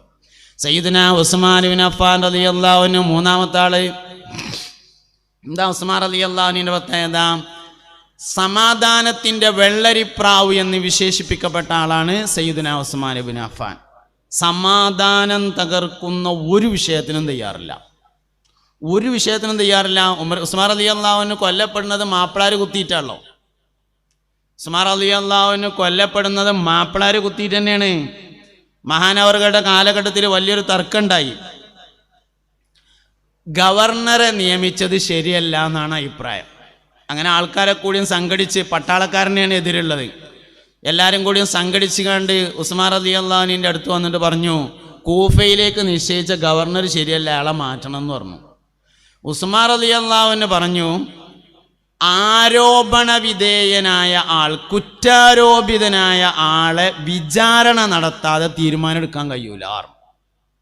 വന്നോര് പറഞ്ഞു, വിചാരണയൊക്കെ കഴിഞ്ഞിട്ടുണ്ട്, തീരുമാനം ഇപ്പോൾ വേണം, അല്ലെങ്കിൽ കമ്മിറ്റി പിരിച്ചുവിട്ടാളിയാറും. ഒരു തയ്യാറില്ല, ഓരൊന്നും സമ്മതിക്കാൻ തയ്യാറില്ല. ഉസ്മാൻ റളിയല്ലാഹു അൻഹു പറഞ്ഞു, വിചാരണ നടക്കാതെ തീരുമാനം വരൂല. അങ്ങനെ അവസാനം ഉസ്മാൻ റളിയല്ലാഹു അൻഹുവിൻ്റെ ലെറ്റർ ബേഡ് കട്ടടിച്ചു. അതേമാതിരി ലെറ്റർ ബേഡൊക്കെ ഉണ്ടാക്കിയിട്ട് പട്ടാളക്കാർക്ക് കത്തയച്ചു. ഒരു ഡേറ്റും സമയമൊക്കെ വെച്ചു. ആഗസ്റ്റ് മാസം 24-ാം തീയതി 5 മണിക്ക് എല്ലാവരും മദീനത്ത് എത്തണം എന്നാണ് കത്തിലുള്ളത്. ആഗസ്റ്റ് മാസം 25-ാം തീയതി എൻ്റെ വക കൂട്ടിയതാണ്. എല്ലാവരും മദീനത്ത് എത്തണം എന്നാണ് കത്തിലുള്ളത്. എന്താ പരിപാടി വെച്ചാൽ, ഉസ്മാൻ റളിയല്ലാഹു അൻഹുവിൻ്റെ കത്താണെന്ന് കരുതിയിട്ട് എല്ലാ ഭാഗത്തുള്ള പട്ടാളക്കാരും മദീനത്തേക്കൊണ്ട് വരും. ചെറിയൊരു പ്രശ്നം എന്തെങ്കിലും ഉണ്ടാക്കിയാൽ തമ്മ് തച്ചുങ്ങാണ്ട് മൊത്തം തീർന്നോളും. അതാ പദ്ധതി. അലി റളിയല്ലാഹു അൻഹു ഉസ്മാൻ റളിയല്ലാഹു അൻഹുവിൻ്റെ വീട്ടിൽ ചെന്നിട്ട് പറഞ്ഞു, അലി ഉസ്മാനെ, ഈ കൊട്ടാരത്തിൻ്റെ ബാക്കിൽ കൂടെ ഞങ്ങളൊരു വഴി ഉണ്ടാക്കി തരാം. നിങ്ങൾ അയിക്കൂടെ പുറത്ത് കടന്നിട്ട് ഒന്നുകിൽ മക്കയിൽ പോയി നിങ്ങളുടെ കുടുംബത്തോടൊപ്പം ജീവിക്കണം, അല്ലെങ്കിൽ നിങ്ങൾ കൂഫയിൽ പോയി അവിടെ ഇരുന്ന് ഭരിക്കണം. രണ്ടാലൊന്ന് വേണം എന്ന് ഉസ്മാൻ റളിയല്ലാഹു അൻഹുവിനോട് പറഞ്ഞു. സയ്യിദുനാ ഉസ്മാൻ റളിയല്ലാഹു അൻഹു അതിന് തയ്യാറായില്ല. അവസാനം മതിൽ എടുത്തു ചാടിയ ശത്രുക്കൾ സയ്യിദുനാ ഉസ്മാൻ ബിൻ അഫ്ഫാൻ റളിയല്ലാഹു അൻഹുവിനെ വെട്ടി. ഈ ചരിത്രം നമുക്ക് നൽകുന്ന വലിയൊരു പാഠമുണ്ട്. സമാധാനത്തിന് വേണ്ടി ഏതറ്റം വരെ പോകാനും തയ്യാറാകുന്നു എന്നതാണ് സയ്യിദുനാ ഉസ്മാൻ റളിയല്ലാഹു അൻഹുവിൻ്റെ ഏറ്റവും വലിയൊരു പൂക്കോയ തങ്ങളൊക്കെ അള്ളാഹു അവരുടെ ദർജ ഉയർത്തട്ടെ. യാത്ര പോകുമ്പോൾ കൂടെ കൊണ്ടുനടക്കും ആരിലൊക്കെ തറവാട്ടുകാരെയാണ് കൊണ്ടുനടക്കുക. പ്രധാനപ്പെട്ട എന്തെങ്കിലുമൊക്കെ വിഷയങ്ങളുണ്ടെങ്കിൽ അതിൽ തീരുമാനം എടുക്കുന്നതിന് മുന്നേ തറവാട്ടുകാരെ യോഗം വിളിക്കും. ചാക്കീരികൾ, അങ്ങനെയൊക്കെയുള്ള ചങ്ങമ്പള്ളിക്കാർ, അങ്ങനെയൊക്കെയുള്ള വലിയ വലിയ തറവാട്ടിൽ നിന്നുള്ള ആൾക്കാരൊരു യോഗം വിളിച്ചിട്ട് എന്താ നിങ്ങളെ അഭിപ്രായം എന്ന് ചോദിക്കും. അങ്ങനെ അഭിപ്രായം ചോദിച്ചതിന് ശേഷം തീരുമാനം പറയും. അതെന്തിനാ തറവാട്ടുകാരെ വിളിക്കണത്? തറവാട്ടുകാരൻ തറവാടിത്തമുള്ള അഭിപ്രായമാണ് പറയുക. അതാണ് കാരണം. അതാണ് പാരമ്പര്യ ഗുണം എന്ന് പറയുന്നത്. അത് വലിയൊരു ഗുണമാണ്. പിന്നെ കാടേരി ഉസ്താദിനെ മുഷാവറയിലേക്ക് തിരഞ്ഞെടുക്കപ്പെട്ടിട്ടുള്ള അദ്ദേഹം ദർസ് നടത്തുന്ന ഇരുമ്പ് ചോലയിൽ ഒരു സ്വീകരണ പരിപാടി ഉണ്ടായിരുന്നു. അപ്പോൾ സയ്യിദുൽ ഉലമയുടെ ഉദ്ഘാടനം പ്രസംഗത്തിന് എന്നെ വിളിച്ചിരുന്നു. അപ്പം പോയി. അപ്പോൾ സയ്യിദുൽ ഉലമൻ്റെ പ്രസംഗത്തിൽ പറഞ്ഞ ഒരു പോയിൻ്റ് അതായിരുന്നു, പാരമ്പര്യമുള്ളവരിലേക്ക് ഇൽമ് ചേർന്നാൽ അത് വലിയ മഹത്വമായിരിക്കും എന്നാണ്. എല്ലാറ്റിനും ഒരു പാരമ്പര്യമുണ്ട്. ഇൽമിൻ്റെ പാരമ്പര്യമുള്ളവരിലേക്ക് ഇൽമ് ചേർന്നാൽ അത് വലിയൊരു മഹത്താണ്. അപ്പോൾ കാടേരി ഉസ്താദിൻ്റെ കുടുംബം ആലിമീങ്ങളുടെ പാരമ്പര്യമുള്ള കുടുംബമാണ്. അതിലേക്ക് ഇൽമ് ചേർന്നപ്പോൾ വലിയ മഹത്വമായി. ഇൽമും സിയാദത്തും ഒരാളിൽ സംഗമിച്ചാൽ അത് രണ്ടാമത്തെ വലിയൊരു മഹത്വമാണ്. ഒരാൾ നേതാവുമായി, അയാൾ ആലിമുമായി എന്നത് വലിയൊരു മഹത്വമാണ്. ഇൽമും സിയാദത്തും എങ്ങനെയും വായിക്കാം. സയ്യിദായ ആൾ ആലിമും കൂടി ആയാൽ വലിയ മഹത്വമായി എന്ന തരത്തിലും അതിനെ വായിക്കാൻ വേണ്ടി പറ്റും. ഇൽമും സിയാദത്തും ഒരാളിൽ ഒരുമിച്ച് കൂടിയാൽ അത് വലിയൊരു മഹത്വമാവും. സയ്യിദുൽ ഉലമ അന്ന് പ്രസംഗിച്ച ഒരു പ്രസംഗം സാന്ദർഭികമായി ഇപ്പോൾ ഓർത്തു പോവുകയാണ്. അപ്പോൾ സയ്യിദുനാ സിദ്ദീഖുൽ അക്ബർ റളിയല്ലാഹു അൻഹുവിനുണ്ടായിരുന്നത് ഒരു പാരമ്പര്യ ഗുണമായിരുന്നു. ബഹുമാനിക്കപ്പെടേണ്ട അർഹത, യോഗ്യത അദ്ദേഹത്തിനുണ്ട് എന്നതുകൊണ്ട് തന്നെ ശരിക്കും സിദ്ദീഖ് റളിയല്ലാഹു അൻഹുവിൻ്റെ ഫോട്ടോ നമ്മൾ എടുത്തു നോക്കിയാൽ, സിദ്ദീഖ് റളിയല്ലാഹു അൻഹുവിൻ്റെ ഫോട്ടോ എടുക്കുക. ഇങ്ങനെ തടിയില്ലാതെ നീണ്ടിട്ട് നെറ്റിത്തടം അല്പം മുൻവശത്തേക്ക് നിൽക്കുന്ന, കണ്ണ് കുഴിയിൽ പോയ, വെളുത്ത താടിയുള്ള, നീണ്ട താടിയുള്ള, ഒരു വെള്ള ശരീരമുള്ള പ്രകൃതക്കാരനാണ് സയ്യിദുനാ അബൂബക്കർ സിദ്ദീഖ് റളിയല്ലാഹു അൻഹു. വേണമെങ്കിൽ നമുക്ക് ഫോട്ടോ എടുത്താൽ കിട്ടും, അതിൻ്റെ പിക്ചർ എടുത്താൽ മതി. എങ്ങനെ? തടിയില്ലാതെ നീണ്ടിട്ട് നെറ്റിത്തട അല്പം മുൻവശത്തേക്ക് വന്ന്, കണ്ണ് കുഴിയിൽ പോയി, വെളുത്ത ശരീരപ്രകൃതമുള്ള, നീണ്ട താടി വെച്ച ഒരാൾ സയ്യിദുനാ അബൂബക്കർ സിദ്ദീഖ് റളിയല്ലാഹു അൻഹു. പക്ഷേ വാക്കുകൾക്ക് വലിയ ശക്തിയാണ്. സിദ്ദീഖൊരു തീരുമാനമാണ് പറഞ്ഞാൽ അതിൻ്റെ അപ്പുറത്തേക്ക് ആരും പറയില്ല. നബി സല്ലല്ലാഹു അലൈഹി വസല്ലം തങ്ങൾ വഫാത്താകുന്ന സമയത്ത് ഉസാമത്ത് ബിൻ സെയ്ദ് റളിയല്ലാഹുവിൻ്റെ നേതൃത്വത്തിലുള്ള ഒരു സംഘത്തെ യുദ്ധത്തിന് വേണ്ടി നിയോഗിച്ചിരുന്നു.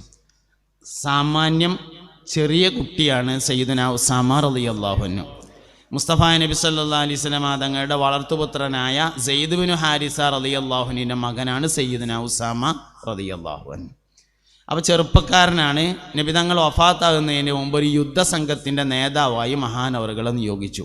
പക്ഷേ മഹാനവറുകൾ പുറപ്പെടുന്നതിൻ്റെ മുമ്പ് മുത്തുനബി സല്ലല്ലാഹു അലൈഹി വസല്ലം വഫാത്തായി. നബി തങ്ങൾ വഫാത്തായി. സിദ്ദീഖ് റളിയല്ലാഹു അൻഹു ഖിലാഫത്ത് ഏറ്റെടുത്തു. ആദ്യമായി ചെയ്ത പ്രവർത്തനം ഉസാമ റളിയല്ലാഹു അൻഹുവിൻ്റെ നേതൃത്വത്തിലുള്ള സംഘത്തെ യുദ്ധത്തിന് അയക്കലാണ്. നാട്ടുകാരുടെ മൊത്തത്തിലൊരു അഭിപ്രായം ഉണ്ടായി, ഈ സമയത്ത് എന്തിനാ ഇപ്പോൾ ഒരു യുദ്ധം, അതും ചെറിയ കുട്ടിയായ ഉസാമനെ മുമ്പിൽ വെച്ചിട്ട്. അലി റളിയല്ലാഹു അൻഹുവിനെ പോലെയുള്ള ധീരന്മാരായ ആൾക്കാർ, യുദ്ധതന്ത്രം അറിയുന്ന വലിയ വലിയ ആൾക്കാരൊക്കെ ഇവിടെ ഉണ്ട്. ഓല ആരെങ്കിലും ഒരാളെ നേതാവാക്കിയിട്ട് കുറച്ച് കഴിഞ്ഞിട്ട് യുദ്ധസംഘത്തെ ഒന്ന് അഴിച്ചു പണിയൊക്കെ എടുത്തിട്ട് ആക്കത്തിനൊക്കെ പോയാൽ പോരേന്ന് ആൾക്കാർക്കിടയിലൊരു അഭിപ്രായം. പക്ഷെ ആരാപ്പം അത് സിദ്ദീഖ് തങ്ങളോട് പറയാ, ഉമർ ഖത്താബ് പറഞ്ഞോളൂ എന്ന് പറഞ്ഞ എല്ലാവരും. അങ്ങനെ എല്ലാവരും കൂടി ഉമർ ഖത്താബ് റളിയല്ലാഹുവിൻ്റെ അടുക്കൽ വന്നു. മൂപ്പരോട് പറഞ്ഞു, ഇങ്ങനെയൊക്കെ ഞങ്ങൾക്കൊരു അഭിപ്രായം ഉണ്ട് പറഞ്ഞു. ഉമർ ഖത്താബ് പറഞ്ഞു, ആ അഭിപ്രായം എനിക്കും ഉണ്ട് പറഞ്ഞു. ഞങ്ങൾ പോയി പറയാറുണ്ട്, ആയിക്കോട്ടെ ഞാൻ പറഞ്ഞോളാറുണ്ട്. അങ്ങനെ മൂപ്പര് വന്നു. സിദ്ദീഖ് റളിയല്ലാഹു അൻഹുവിനോട് പറഞ്ഞു, അബൂബക്കർ സിദ്ദീഖേ, ഈ സമയത്തൊരു യുദ്ധം വേണ്ടാന്ന് പൊതുവെ അഭിപ്രായമുണ്ട്. കുറച്ച് കഴിഞ്ഞ് യുദ്ധസംഘത്തെയൊക്കെ ഒന്ന് അലകും പിടിയൊക്കെ ഒന്ന് മാറ്റി ഉഷാറാക്കി നേതൃസ്ഥാനത്ത് തഴക്കും പഴക്കമുള്ള ആൾക്കാരൊക്കെ വെച്ചിട്ട് കുറച്ച് കഴിഞ്ഞിട്ട് പോരേ എന്നാണ് പൊതുവെ ഉള്ള അഭിപ്രായം എന്ന് പറഞ്ഞു. സിദ്ദീഖ് റളിയല്ലാഹു അൻഹു പറഞ്ഞു, ഉസാമത്ത് ബിൻ സെയ്ദ് റളിയല്ലാഹു അൻഹുവിൻ്റെ നേതൃത്വത്തിലുള്ള സംഘം യുദ്ധത്തിന് പോയി, എന്നിട്ട് അവർ തോറ്റു എന്ന് സങ്കല്പിച്ചോളി. തോറ്റത് കാരണം ശത്രുക്കൾ മദീനയിലേക്ക് കടന്നു വന്നു. മദീനയിലെ സ്ത്രീകളുടെയും കുട്ടികളുടെയും മൃതശരീരങ്ങൾ കൊണ്ട് മദീനയുടെ തെരുവോരങ്ങൾ നിറഞ്ഞു കവിഞ്ഞാലും അള്ളാഹുവിൻ്റെ റസൂൽ മുന്നോട്ട് വെച്ച സംഘത്തെ തിരിച്ചു വിളിക്കൂലെന്ന് പറഞ്ഞപ്പോൾ ഉമർ ഇബ്നുൽ ഖത്താബ് റളിയല്ലാഹു അൻഹു പറഞ്ഞു, അതിനെയാണ് എൻ്റെ അഭിപ്രായം എന്ന് പറഞ്ഞു. ആണ് നേതൃഗുണം എന്ന് പറഞ്ഞത്. എന്തിനാ നമ്മൾ തോനെ പറയേണ്ട ആവശ്യം? അതാണ് വലിയ അംഗീകാരമായിരുന്നു സയ്യിദുനാ സിദ്ദീഖുൽ അക്ബർ റളിയല്ലാഹു അൻഹുവിനെ. അതാണ് നിലപാട്. ആ നിലപാട് അംഗീകരിക്കപ്പെടും. തന്നെയാണ് സിദ്ദീഖുൽ അക്ബർ റളിയല്ലാഹു അൻഹു. നേതൃത്വം എങ്ങനെയാണെന്നുള്ളതിന് ആദ്യം സിദ്ദീഖുൽ അക്ബറിനെ പഠിച്ചാൽ മതി റളിയല്ലാഹു അൻഹു. രണ്ടാമത്തെ ആൾ ഉമർ ഇബ്നുൽ ഖത്താബ് റളിയല്ലാഹു അൻഹു. ചിലപ്പോഴെങ്കിലും തെറ്റിദ്ധരിച്ച ഒരാളാണ് സയ്യിദുനാ ഉമർ ഇബ്നുൽ ഖത്താബ് റളിയല്ലാഹു അൻഹു. ഞാൻ ഉമർ ഖത്താബ് നൊലോത്സാത്ത ആളാണെന്ന് അല്ല, ഇളകിയാന്ന് നൊലോത്സുന്ന ആളാണ് സയ്യിദുനാ ഉമർ ഇബ്നുൽ ഖത്താബ്. ചെറിയ കാരണം മതി മൂപ്പര് കരയാനേ, ചെറിയ എന്തേലും വിഷയം ഉണ്ടായാൽ മതി. ഒരു ദിവസം മദീന പള്ളിയുടെ ചെരുവിൽ നിന്ന് കുട്ടികൾ കരയുന്നത് പോലെയുള്ള കരച്ചിൽ കേൾക്കുന്നു. സഹാബത്ത് ഓടിച്ചെന്ന് നോക്കുമ്പോൾ അമീറുൽ മുഅ്മിനീൻ ഉമർ ഇബ്നുൽ ഖത്താബാണ്. തലയിൽ കൈ ഇങ്ങനെ കെട്ടിയിട്ടാണ് നൊലോളി. തലയിൽ ഇങ്ങനെ കൈ വെച്ചിട്ടുണ്ട്. ഭയങ്കര കുട്ടികൾ കരയും പോലത്തെ കരച്ചിൽ. സഹാബത്ത് ചോദിച്ചു, അല്ലയോ അമീറുൽ മുഅ്മിനീൻ? അമീറുൽ മുഅ്മിനീൻ എന്ന് ആദ്യമായി വിളിക്കപ്പെട്ട ആളാണ് ഉമർ ഇബ്നുൽ ഖത്താബ്. അതിൻ്റെ മുമ്പ് ഖലീഫ എന്നാണ് വിളിച്ചിരുന്നത്. സിദ്ദീഖ് റളിയല്ലാഹു അൻഹുവിനെ ഖലീഫ എന്ന് വിളിച്ചു. ഉമർ ഇബ്നുൽ ഖത്താബ് റളിയല്ലാഹു അൻഹു ആയപ്പോൾ ഖലീഫത്തു റസൂലില്ല, രണ്ട് ഖലീഫ പറയേണ്ടി വന്നു. അപ്പോൾ പിന്നെ എന്നാൽ ഞാൻ മാറ്റിയിട്ട് ചുരുക്കാൻ തീരുമാനിച്ചിട്ട് അങ്ങനെ വിളിച്ചതാണ് അമീറുൽ മുഅ്മിനീൻ എന്ന പേര്. സിദ്ദീഖ് റളിയല്ലാഹു അൻഹുവിനെ ഖലീഫ എന്ന് വിളിച്ചു. ഉമർ ഇബ്നുൽ ഖത്താബ് റളിയല്ലാഹു അൻഹുവിനെയാണ് ആദ്യമായി അമീറുൽ മുഅ്മിനീൻ എന്ന് പേര് വിളിക്കപ്പെട്ട ആള്. അപ്പോൾ പള്ളിൻ്റെ ചെരുവെന്ന് ഒരു കരച്ചിൽ. സാബത്ത് ചോദിച്ചു, എന്താന്ന് വിളിക്കണമെന്ന് ചോദിച്ചു. അതിൽ കൈ ഇങ്ങനെ കാണിച്ചു കൊടുത്ത് ഇങ്ങോട്ട് നോക്കി പറഞ്ഞു, ഒരു ഗോതമ്പിൻ്റെ മണിയുണ്ട് കയ്യിൽ, ഒറ്റ ഗോതമ്പിൻ്റെ മണി. സക്കാത്തിൻ്റെ മുതൽ സൂക്ഷിക്കാൻ വേണ്ടി മുസ്ലിം ഉമ്മത്ത് എന്നെ ഏൽപ്പിച്ചിട്ട് അതിൽപ്പെട്ട ഒരു ഗോതമ്പിൻ്റെ മണിയാണല്ലോ ഈ നഷ്ടപ്പെട്ടത്. നാളെ അള്ളാഹുവിൻ്റെ കോടതിയിൽ വരുമ്പോൾ ഉമറേ, മുഅ്മിനീങ്ങൾ നിന്നെ സൂക്ഷിക്കാൻ വേണ്ടി ഏൽപ്പിച്ച അമാനത്ത് ഇவ்விധം നീ എന്തുകൊണ്ടാണ് നഷ്ടപ്പെടുത്തിയത് എന്ന് ചോദിച്ചാൽ ഞാൻ അതിന് എന്താണ് മറുപടി പറയുക എന്നാലോചിച്ച് കരഞ്ഞതാണെന്ന് സയ്യിദുനാ അമീറുൽ മുഅ്മിനീൻ ഉമർ ഇബ്നുൽ ഖത്താബ്. രണ്ടു തരം ബോധങ്ങളുണ്ട് എന്നാണ്. ഒന്ന് അധികാരബോധം, മറ്റൊന്ന് അവകാശബോധം. അവകാശബോധം കൊണ്ട് ഒരു കാര്യമില്ല, അധികാരബോധം കൊണ്ടാണ് കാര്യമുള്ളത്. വാപ്പാക്ക് തോന്നുകയാണ് എനിക്ക് 3 ആൺകുട്ടികളുണ്ട്, ഓലൊക്കെ എന്നെ കാര്യമായി സഹായിക്കേണ്ടവരാണ് എന്ന് തോന്നിയാൽ അതിന് അവകാശബോധം എന്നാ പറയാം. 10-24 കൊല്ലം ഞാൻ ഓനെ നോക്കി വളർത്തിയിട്ട് എനിക്കൊരാവശ്യം വന്നപ്പോൾ ഇന്നെക്കൊണ്ട് ചെയ്തത് ഇതാണല്ലോ എന്ന് വാപ്പാക്ക് തോന്നും. അത് അവകാശബോധമാണ്. 24 കൊല്ലം നോക്കിയതിന് ഓൻ കാര്യമായിട്ട് എന്തോ ഇങ്ങോട്ട് ചെയ്തു തരാണ്ട് അതൊന്നും ചെയ്തിട്ടില്ല, എനിക്കെന്തോ അവകാശം കിട്ടാനുണ്ട് എന്നുള്ള ബോധം ഒരു കാര്യമില്ല. പഠിച്ചോനെ 24 കൊല്ലം ഓനെ നോക്കാനുള്ള അവസരം എനിക്കുണ്ടായിട്ട് നോക്കിയത് ശരിയായില്ലേ എന്നാ ഓന്നാലോചിക്കലാണ് അധികാരബോധം. അതുകൊണ്ടാണ് കാര്യമുള്ളത്. ഞാൻ ആരാണ് എന്ന തിരിച്ചറിവുകൊണ്ടേ കാര്യമുള്ളൂ, നിങ്ങൾ ആരാണ് എന്ന തിരിച്ചറിവ് കൊണ്ടല്ല കാര്യമുള്ളത്. അപ്പം സദറിന് ഞാൻ സദറാണ് എന്നുള്ള ബോധം ഉണ്ടായിരിക്കണം. ഞാൻ കുറേ കാര്യങ്ങൾ അങ്ങോട്ട് ചെയ്യാനുണ്ട് എന്നതിനെയാണ് അധികാരബോധം എന്ന് പറഞ്ഞത്. എൻ്റെ സ്റ്റാഫുകൾ എനിക്ക് കുറേ ഇങ്ങോട്ട് തരാനുണ്ട് എന്നുള്ള ബോധത്തെ അവകാശബോധം എന്നാ പറയുക. യാതൊരു കാര്യം അതുകൊണ്ടില്ല, അധികാരബോധം കൊണ്ടാണ്. ഇതാണ് ഉമർ ഖത്താബിൻ്റെ ബോധം. സയ്യിദുന ഉസ്മാൻ ഇബ്നു അഫ്ഫാൻ റളിയല്ലാഹു അൻഹു മൂന്നാമത്തെ ആള്. എന്താ ഉസ്മാൻ റളിയല്ലാഹു അൻഹുവിൻ്റെ പ്രത്യേകത? സമാധാനത്തിൻ്റെ വെള്ളരിപ്രാവ് എന്ന് വിശേഷിപ്പിക്കപ്പെട്ട ആളാണ് സയ്യിദുന ഉസ്മാൻ ഇബ്നു അഫ്ഫാൻ. സമാധാനം തകർക്കുന്ന ഒരു വിഷയത്തിനും തയ്യാറില്ല, ഒരു വിഷയത്തിനും തയ്യാറില്ല. ഉസ്മാൻ റളിയല്ലാഹു അൻഹു കൊല്ലപ്പെടുന്നത് മാപ്പിളാർ കുത്തിയിട്ടാണല്ലോ. ഉസ്മാൻ റളിയല്ലാഹു അൻഹു കൊല്ലപ്പെടുന്നത് മാപ്പിളാർ കുത്തിയിട്ട് തന്നെയാണ്. മഹാനവറുകളുടെ കാലഘട്ടത്തിൽ വലിയൊരു തർക്കമുണ്ടായി. ഗവർണറെ നിയമിച്ചത് ശരിയല്ല എന്നാണ് അഭിപ്രായം. അങ്ങനെ ആൾക്കാരെ കൂടിയും സംഘടിച്ച്, പട്ടാളക്കാരനെയാണ് എതിരുള്ളത്, എല്ലാവരും കൂടിയും സംഘടിച്ച് കണ്ട് ഉസ്മാൻ റളിയല്ലാഹു അൻഹുവിൻ്റെ അടുത്ത് വന്നിട്ട് പറഞ്ഞു, കൂഫയിലേക്ക് നിശ്ചയിച്ച ഗവർണർ ശരിയല്ല, അയാളെ മാറ്റണം എന്ന് പറഞ്ഞു. ഉസ്മാൻ റളിയല്ലാഹു അൻഹു പറഞ്ഞു, ആരോപണ വിധേയനായ ആൾ, കുറ്റാരോപിതനായ ആളെ വിചാരണ നടത്താതെ തീരുമാനം എടുക്കാൻ കഴിയൂല. വന്നോര് പറഞ്ഞു വിചാരണയൊക്കെ കഴിഞ്ഞിട്ടുണ്ട്, തീരുമാനം ഇപ്പോൾ വേണം, അല്ലെങ്കിൽ കമ്മിറ്റി പിരിച്ചു വിട്ടാളിയാറും. ഒരു തയ്യാറില്ല, ഓരൊന്നും സമ്മതിക്കാൻ തയ്യാറില്ല. ഉസ്മാൻ റളിയല്ലാഹു അൻഹു പറഞ്ഞു വിചാരണ നടക്കാതെ തീരുമാനം വരൂല. അങ്ങനെ അവസാനം ഉസ്മാൻ റളിയല്ലാഹു അൻഹുവിൻ്റെ ലെറ്റർ ബേഡ് കട്ടടിച്ചു. അതേമാതിരി ലെറ്റർ ബേഡൊക്കെ ഉണ്ടാക്കിയിട്ട് പട്ടാളക്കാർക്ക് കത്തയച്ചു. ഒരു ഡേറ്റും സമയമൊക്കെ വെച്ചു. ആഗസ്റ്റ് മാസം 24-ാം തീയതി 5 മണിക്ക് എല്ലാവരും മദീനത്ത് എത്തണം എന്നാണ് കത്തിലുള്ളത്. ആഗസ്റ്റ് മാസം 25-ാം തീയതി എൻ്റെ വക കൂട്ടിയതാണ്. എല്ലാവരും മദീനത്ത് എത്തണം എന്നാണ് കത്തിലുള്ളത്. എന്താ പരിപാടി വെച്ചാൽ ഉസ്മാൻ റളിയല്ലാഹു അൻഹുവിൻ്റെ കത്താണെന്ന് കരുതിയിട്ട് എല്ലാ ഭാഗത്തുള്ള പട്ടാളക്കാരും മദീനത്തേക്കൊണ്ട് വരും. ചെറിയൊരു പ്രശ്നം എന്തെങ്കിലും ഉണ്ടാക്കിയാൽ തമ്മ് തച്ചുങ്ങാണ്ട് മൊത്തം തീർന്നോളും. അതാ പദ്ധതി. അലി റളിയല്ലാഹു അൻഹു ഉസ്മാൻ റളിയല്ലാഹു അൻഹുവിൻ്റെ വീട്ടിൽ ചെന്നിട്ട് പറഞ്ഞു, അലി ഉസ്മാനെ, ഈ കൊട്ടാരത്തിൻ്റെ ബാക്കിൽ കൂടെ ഞങ്ങളൊരു വഴി ഉണ്ടാക്കി തരാം. നിങ്ങൾ അയിക്കൂടെ പുറത്ത് കടന്നിട്ട് ഒന്നുകിൽ മക്കയിൽ പോയി നിങ്ങളുടെ കുടുംബത്തോടൊപ്പം ജീവിക്കണം, അല്ലെങ്കിൽ നിങ്ങൾ കൂഫയിൽ പോയി അവിടെ ഇരുന്ന് ഭരിക്കണം. രണ്ടാലൊന്ന് വേണം എന്ന് ഉസ്മാൻ റളിയല്ലാഹു അൻഹുവിനോട് പറഞ്ഞു. സയ്യിദുനാ ഉസ്മാൻ റളിയല്ലാഹു അൻഹു അതിന് തയ്യാറായില്ല. അവസാനം മതിൽ എടുത്തു ചാടിയ ശത്രുക്കൾ സയ്യിദുനാ ഉസ്മാൻ ഇബ്നു അഫ്ഫാൻ റളിയല്ലാഹു അൻഹുവിനെ വെട്ടി. ഈ ചരിത്രം നമുക്ക് നൽകുന്ന വലിയൊരു പാഠമുണ്ട്. സമാധാനത്തിന് വേണ്ടി ഏതറ്റം വരെ പോകാനും തയ്യാറാകുന്നു എന്നതാണ് സയ്യിദുനാ ഉസ്മാൻ റളിയല്ലാഹു അൻഹുവിൻ്റെ ഏറ്റവും വലിയൊരു പദം. നാലാമത്തെ നേതാവ് ബഹുമാനപ്പെട്ട സയ്യിദുനാ അലി ഇബ്നു അബീ ത്വാലിബ് റളിയല്ലാഹു അൻഹു. അലി റളിയല്ലാഹു അൻഹുവിൻ്റെ ഏറ്റവും വലിയ യോഗ്യത നബി തങ്ങൾ തന്നെ പറഞ്ഞിട്ടുണ്ട് സല്ലല്ലാഹു അലൈഹി വസല്ലം, അന മദീനത്തുൽ ഇൽമി വ അലിയുൻ ബാബുഹ. ഞാൻ ഇൽമിൻ്റെ പട്ടണവും അലി അതിലേക്കുള്ള വാതിലുമാണ്. വിവരത്തിന് അംഗീകാരം ലഭിക്കും, വിവരത്തിന് അംഗീകാരം ലഭിക്കും എന്നുള്ളത് തീർച്ചയാണ്. അതാണ് സയ്യിദുനാ ജിബ്രീൽ അലൈഹിസ്സലാമിനുള്ള അംഗീകാരം. റഹ്മത്തുള്ളാഹി ഖാസിമി ഉസ്താദിൻ്റെ ഒരു പ്രസംഗത്തിൽ പറയുന്നുണ്ട്, സത്യത്തിൽ നമ്മൾ നോക്കുകയാണെങ്കിൽ പ്രധാനപ്പെട്ട ഡ്യൂട്ടി 1500-1400 കൊല്ലം മുമ്പ് കഴിഞ്ഞിട്ടുണ്ട് ജിബ്രീലിന്. മീക്കായിലിന് ഇന്നലെയും പണിയുണ്ടായിരുന്നു. അങ്ങനെയല്ല. എന്നാൽ അങ്ങനെയാണെങ്കിൽ ആളെ പോരിശ നോക്കുകയാണെങ്കിലോ ജിബ്രീൽ അലൈഹിസ്സലാമിൻ്റെ പോരിശയാണ് എന്തേ ഇൽമിന് ഖിദ്മത്തെടുത്തു എന്നുള്ളതാണ് ബഹുമാനപ്പെട്ട സയ്യിദുനാ ജിബ്രീൽ അലൈഹിസ്സലാമിൻ്റെ പോരിശ എന്ന് പറഞ്ഞത്. ഏറ്റവും വലിയ ശക്തിമാൻ എന്ന് സയ്യിദുനാ ജിബ്രീൽ അലൈഹിസ്സലാമിനെ പരിശുദ്ധ ഖുർആൻ വിശേഷിപ്പിച്ചിട്ടുണ്ട്. ശക്തിയുള്ള ആള്. സത്യത്തിലെ ഏറ്റവും വലിയ ശക്തി ഇൽമാണ്. വിവരത്തിൻ്റെ മേലെയുള്ള ഒരു ശക്തിയുമില്ല എന്നതാകുന്നു യാഥാർത്ഥ്യം. അള്ളാഹു സുബ്ഹാനഹു വ തആല നമ്മളെ കൊണ്ട് ഖൈറിനെ ഉദ്ദേശിച്ചു എന്നതിൻ്റെ തെളിവാണ് ഇൽമിന് ഖിദ്മത്തെടുക്കാൻ നമ്മൾ അധികാരപ്പെടുത്തി എന്നത്. ബഹുമാനപ്പെട്ട സയ്യിദുന ഉസ്മാൻ ഇബ്നു അഫ്ഫാൻ റളിയല്ലാഹു അൻഹുവിൽ നിന്ന് റിപ്പോർട്ട് ചെയ്ത ഹദീസാണ് ഖൈറുക്കും മൻ തഅല്ലമൽ ഖുർആന വ അല്ലമഹു എന്ന ഹദീസ്.